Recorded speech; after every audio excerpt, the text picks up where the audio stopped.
Hi everyone, it's Lindsay and welcome back to another video. Today I want to share with you some fun different ways to make some kaleidoscope cards with hidden sentiments. That is a mouthful. I have tried about 4 different times to record that opening and that is the only time I've gotten it.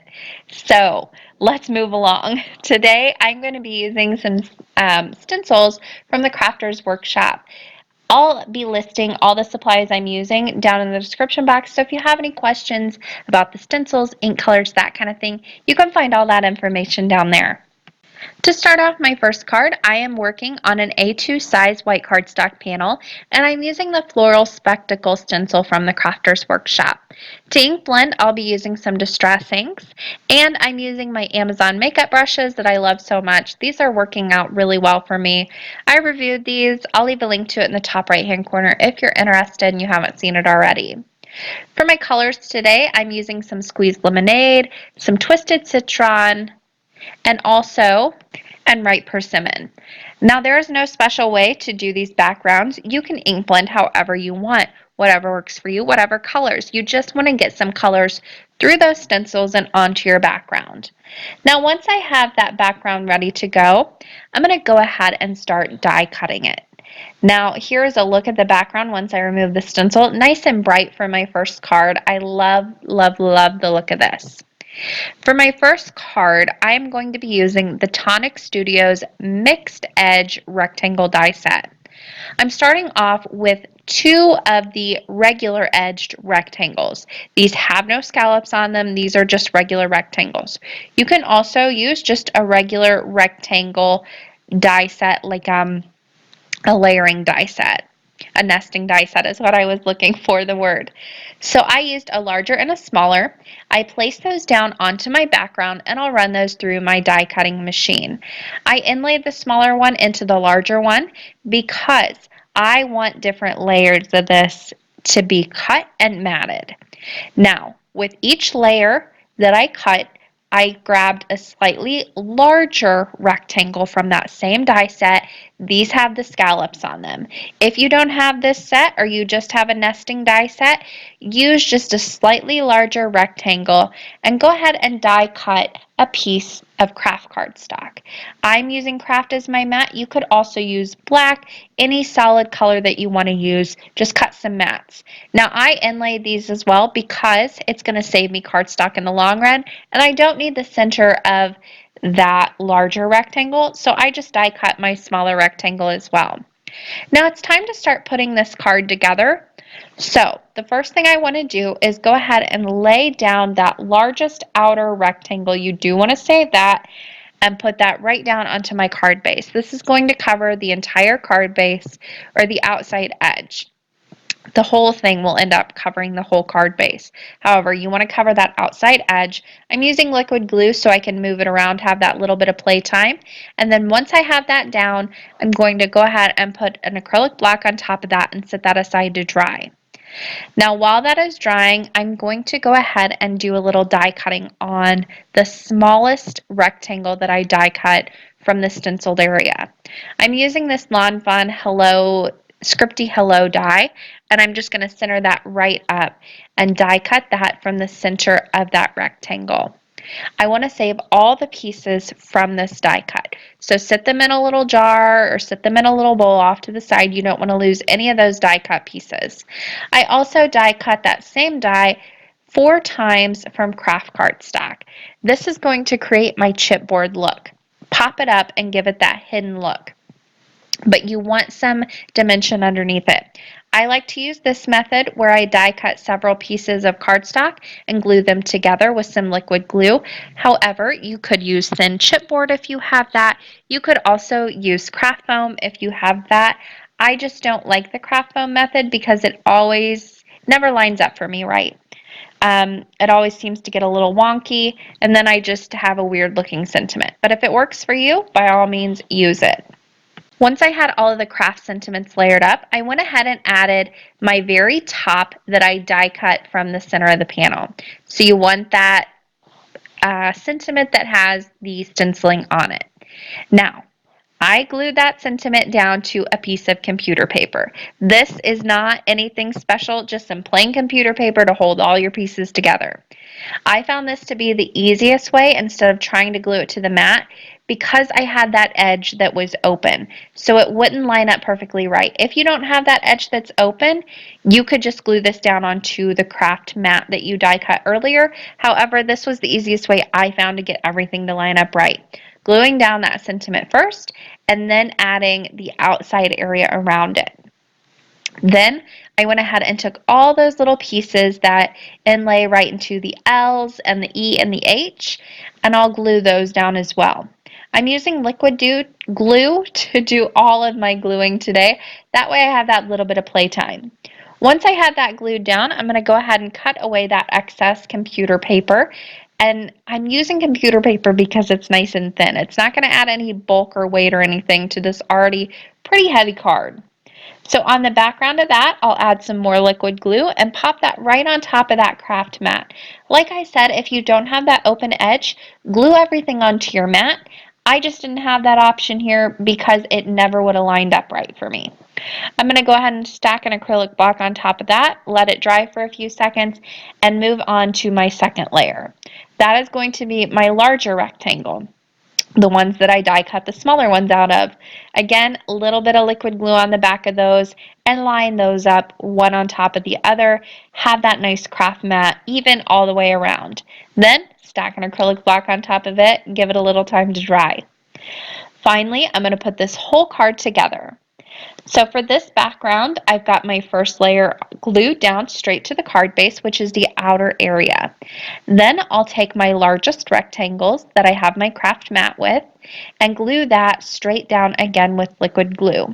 For my final layer, which is my smallest rectangle with my hidden sentiment, I'm going to add some foam tape on the back of that and pop that up right in the center, making sure my stencil lines up all the way around. That's something important you want to remember to do. You want to make sure that your stencil is lining up. So don't flip it around and use part of the stencil here, part of the stencil there. Keep your stencil looking like it looked whenever you first did it, and line it up evenly as you layer up all these different die cuts that you have going on. There's a closer look at that finished card. I love the way this one turned out. But let's go ahead and move on to the next one. That's probably the most basic card that I did. My next one, I'm going to step it up a little bit and use a different type of die for this one. So I'm starting off with the sunflower mandala stencil from, or I guess this is a mask technically. I call them stencils just because that's what I call them. So there it is. So I went ahead and placed that down onto an A2 card panel. And I am using, again, my makeup blending brushes and some distress inks. I'm using dried marigold, ripe persimmon, and abandoned coral. I started with the dried marigold in the center. Then I went with my mid-tone, which is the ripe persimmon. And then on the very outside, I'm going to add a very little bit of that abandoned coral, keeping it darker towards the center. And as I go out towards the edges, really blending that out almost into white. Now at a certain point, you might need to go ahead and bring in an extra sheet of cardstock to hold everything down with your fingers so you don't leave any fingerprints. Distress inks react with the oils on your fingers, any moisture, that kind of thing. So just be wary of fingerprints whenever you're doing ink blending with these. So once I had my ink blending all done, there is a closer look at the background that was created. I adore this background. I think it would be gorgeous as is, but I'm going to go ahead and die cut it up. Now for this, I'll be using a circle nesting die. This is just circles, no fancy edges, no nothing on it. I wanted to show you a very simple way to make these cards without anything extra on the edges. So I'm using that smallest circle die that I chose, and I'm going to die cut out the center of that card. Then, from that die cut that I made the center, I'm going to go ahead and take this hang in there die. This is from Altenew, and I'll place it right down in the center of that, line it up, center it up, and run that through my die cutting machine. You want to save all your pieces from this because we're going to inlay them. If you don't have all the pieces, it's not going to be your hidden die cut. You could do it another way and just use a regular die cut in there if you wanted it to stand out more. I like the look of the hidden die cuts though. I also used a larger circle to go ahead and cut a black mat that I will later add to my circle that I die cut beforehand from the stenciled area. I use that hang in there die too to go ahead and die cut 4 more from black cardstock, layered those up and created that chipboard look. When I have those all layered up, I'm going to go ahead and take my stenciled hang in there and place that right on top, making sure everything's lined up. Now the outer area of my circle that I die cut the hang in there from, I'll go ahead and add some liquid glue and place that right over that black circle mat. This one I don't need anything on the back because I don't have any open borders on this, so it's not going to get wonky on me. Then I'll add some liquid glue to the back of my die cut, my hang in there die cut that I layered up one on top of the other. And I'll place that right in the opening that was created when I die cut it. That black underneath is going to create just a really nice shadow. It's going to help it pop up away from the background. You'll still be able to read it, but it is a little bit hidden because it still has that stenciled area, which matches all the area around it. It's such a neat look. I absolutely love doing this. Now to make it hidden, you do need to go ahead and inlay all those extra little pieces. Again, I like to use liquid glue for this, and then I'm using that quick sticks tool to make sure everything's pushed in nice and tight. Now it's time to put everything together. I'm gluing everything down to an A2 side folding card base that's made from white cardstock, and you want to make sure that you're lining everything up. You don't want to kind of go off center with this. So make sure everything's lined up.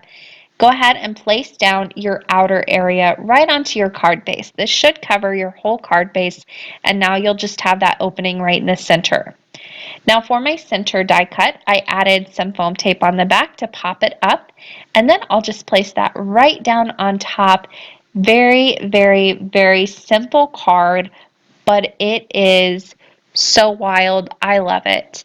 I love the hiddenness of it. I love the outer matte area, the kaleidoscope look of it. I think it looks so neat, but it was really simple and easy to make. I did add some cat scrappiness jewels, the clear jewels, just around this card, and I just used, again, some liquid glue to put those down very, very quickly.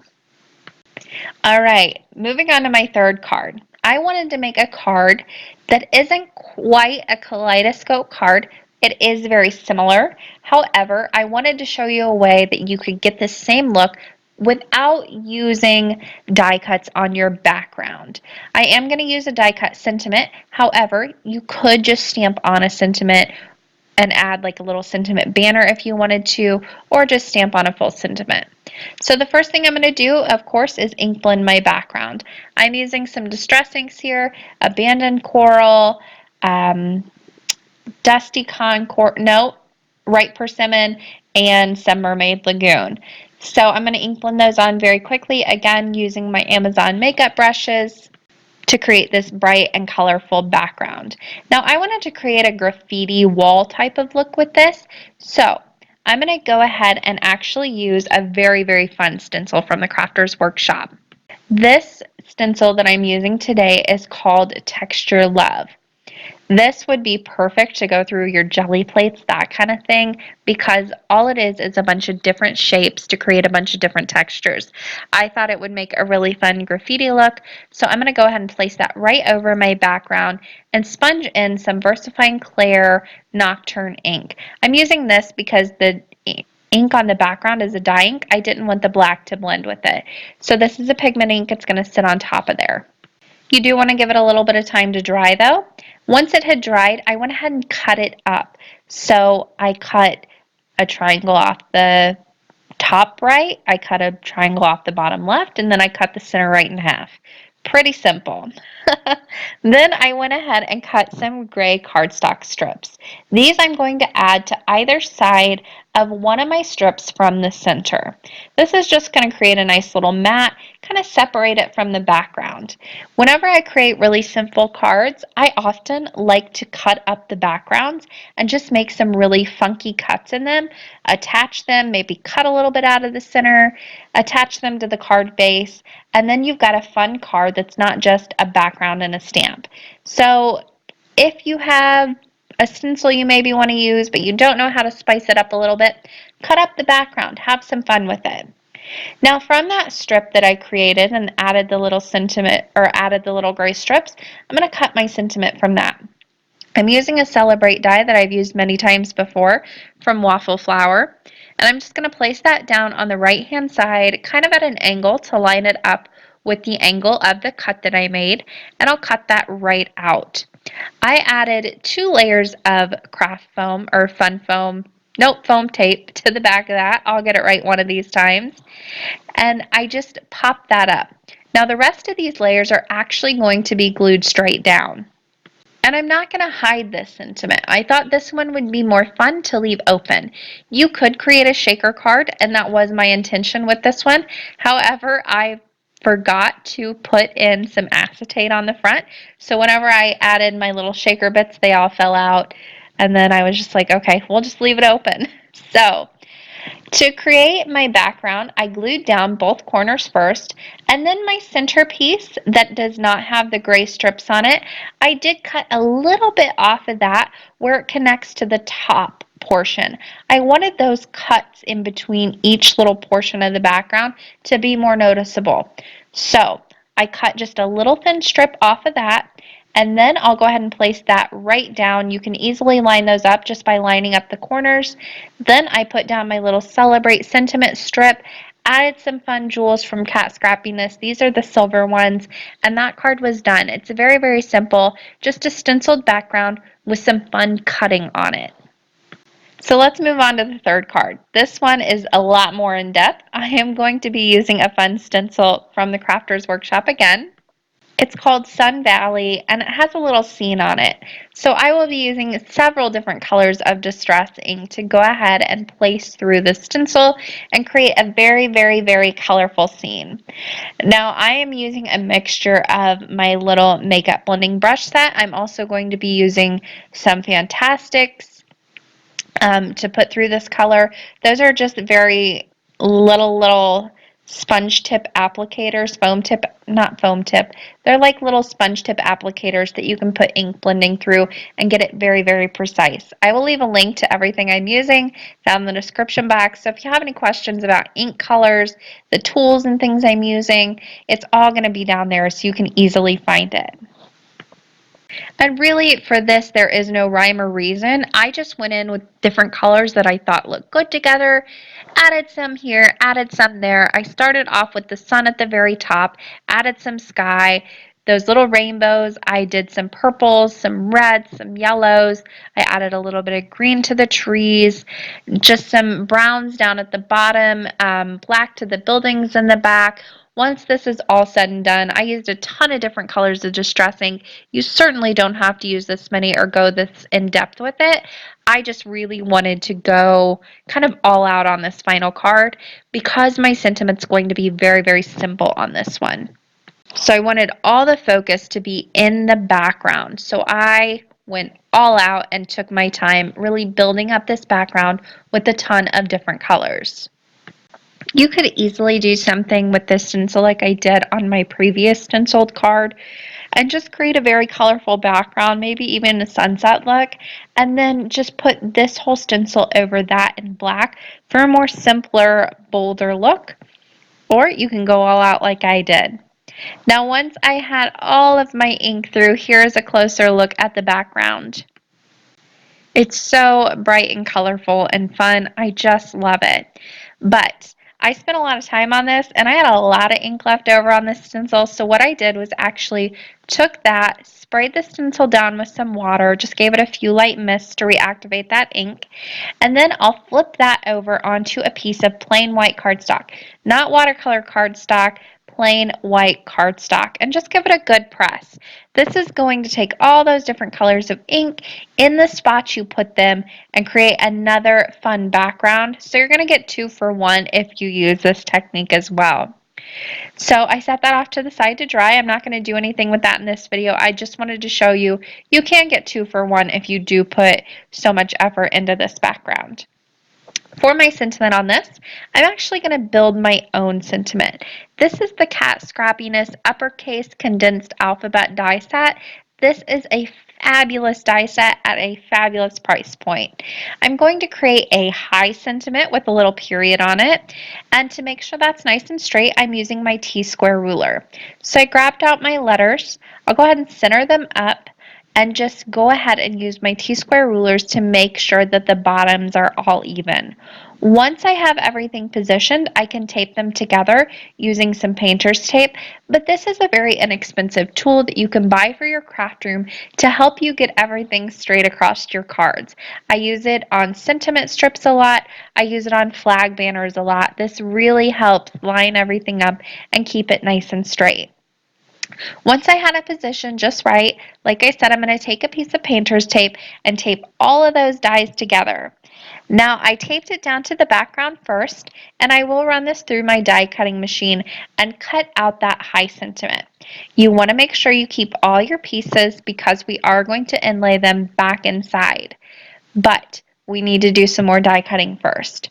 So once I had that high die cut, I kept them all connected, and I'm going to die cut them 4 more times from craft cardstock. There, I've got a bunch of letters off to the left you can see, and now I'm going to cut up my background. I started off by cutting 1.25 inches, I believe, or maybe just 1 inch off of each side. Then I'm going to take it and just die cut off that little white strip that was left over from the stencil on both of the outer edges. So again, I'm not using a die to create those layers on this one. I'm just using my paper trimmer. So if you don't have nesting die sets, you can do this very easily just with some straight lines and your paper trimmer. Now it's time to start building up that sentiment. This one takes a little bit longer because you're dealing with individual letters, but I love the way this one turned out. I'm going to take each one of those letters and just layer them up one on top of the other. Again, I die cut 4 of each letter and the period from craft cardstock 4 times. I'm using liquid glue, the same liquid glue I've been using across the whole card, the Nuvo Deluxe Adhesive, to layer these up one on top of the other. A little tip to make this go quicker would be the first thing I do is I take 2 of my die cuts and glue them together. Then I take the other 2 that are left over, because I'm doing 4 here, and I glue those 2 together. While I'm gluing those 2 together, I have an acrylic block on top of the other ones holding them together. Then I'll take my first 2 that I started with and I will glue those like I'm doing here. I'll add a little bit of glue to those and glue my 2 pieces together. So I'm not doing a lot of waiting around here. I am moving things along very quickly just by doing things in a certain order. So whenever you're making your cards, think about the way you can get the most out of your time. Maximize your time in your craft room. We're all busy. We're all grandparents and moms, and we have a lot of things going on. I personally have kids to run after all the time. This set of cards here took me all day to make, and it was in and out of my house at different times of the day to pick up kids, drop them off. I just have to make the most out of my crafting time and do things in certain orders to get the most out. I don't wait around for things to dry. I work on something else. So if you have trouble with that, there are a few different tips to help you along the way. Now, once I had all of my craft layers layered up on top of each other, my craft letters, it's time to start putting on those top layers. These are the ones that we die cut that have the stenciled area. When you put these on, you need to make sure they are the right way. So inlay them first, make sure that the eye is going the right direction and your rainbow isn't going to be upside down, that kind of thing. Make sure everything is aligned properly and then glue them down. Now it's time to put the card together while those dry. I'm starting off with some craft strips. I die cut 1/4" craft strips, and I'm just going to place those on the outside of the card base. I'm using liquid glue here. However, this does go a little bit quicker if you switch like I did to dry adhesive. It just works a little bit faster. Now on the outside of my high sentiment that I die cut, that strip, I'm going to place some more craft cardstock right along the edges. Again, I'm using those 1/4" strips and just leaving a little peek out from both edges. Now once I had those glued down and I trimmed those off on both the card base and the sentiment strip, I'm going to start gluing down the outer edges of the stencil. So these are the 1" strips that I cut off. I'll glue those down right along the outside edge of my craft strips. You want to be careful when you glue these down. Use liquid glue because you're going to need to overlay your little high sentiment strip right on top to make sure that your stencil aligns properly. That's the whole point of these cards, to make it look like different layers making up that one stencil. You don't want anything off center. So here you can see it wasn't quite centered, so I just moved it very quickly since I used that liquid glue. I put the one down on the left and on the right and made sure they were nice and flush. If you have any overhang, just use some long blade scissors to go ahead and trim those off. Then it's time to put down your sentiment strip in the middle. For the previous cards, I have been popping up my sentiments, but for this one, I'm going to just lay this down flat against the card base. So I placed that right down, made sure it was lined up on both sides with the stencil, and then I'll go ahead and put an acrylic block on top of that and let that dry. Now it's time to inlay the sentiment, the little high letters right inside there. This is why it's important to make sure those line up as you're putting them down onto the craft ones that you've layered up. So you make sure that your stencil is going to line up when you pop them back in. Each one I'm putting down with liquid glue and then popping an acrylic block on top just to give it that nice firm pressure. Make sure everything holds up through the mail. I'll add in my little period there right at the end to finish off this card. I also added a few little cat scrappiness jewels. I used the brown cat scrappiness jewels. Again, everything I'm using is all going to be linked down in the description box. Here are a few closer looks at the finished card. I love, love, love this one. And all 4 cards that had the same technique used on them. I hope you guys enjoyed this longer video. There are going to be links you can click on. Don't forget to subscribe to my channel if you enjoy my content. All the information down in the description box, don't forget to check out. Thank you guys so much for watching, and happy crafting.